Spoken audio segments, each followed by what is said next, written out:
Преспанскиот договор, законот за јазици и договорот со Бугарија се документите за кои вице-премиерот Бујар Османи тврди дека нема шанси да се сменат. Вели дека секој различно ги интерпретира препораките на Венецијанската комисија. Неговата верзија е дека се однесуваат на тоа да се зголемат капацитетите со цел двојазичноста да не создава проблеми во општеството. Венецијанската комисија вели не сме двојазичноста поради недостаток на капацитети да предизвикува одредени проблеми во судството.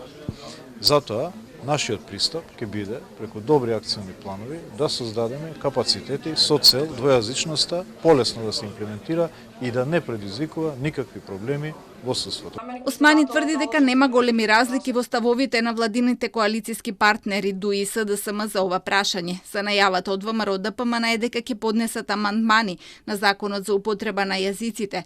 Османи упати на одговор од СДСМ, имајќи предвид дека станувало збор за исти амандмани што своевремено тие ги предложиле.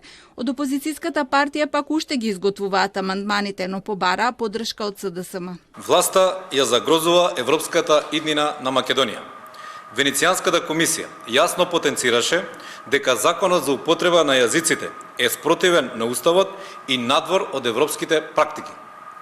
Почитувањето на препораките на Венецијанската комисија е обврска за Република Македонија. Нон-пейперот на Франција, според кој ќе се изготви новата методологија за почеток на преговори со Унијата, бара и почитување и имплементација на кажаното од Венецијанската комисија. Социјалдемократите денеска не сакаа да коментираат околу ова прашање. Од владата пак на брифинг, коментирајќи изјавата на Османи дека чепкањето на законот за јазици ќе не врати во 2001 година. Излегоа со став дека никој не може да ја врати државата назад. Ниту Заев, ниту Бујар, ниту Мицкоски. Најавија дека ќе ги разгледаат забелешките на Венецијанската комисија и ќе разговараат во коалицијата за нивна имплементација. Во меѓувреме законот е оспорен и пред Уставниот суд, а деновиве има најава и за слична иницијатива од неколку универзитетски професори.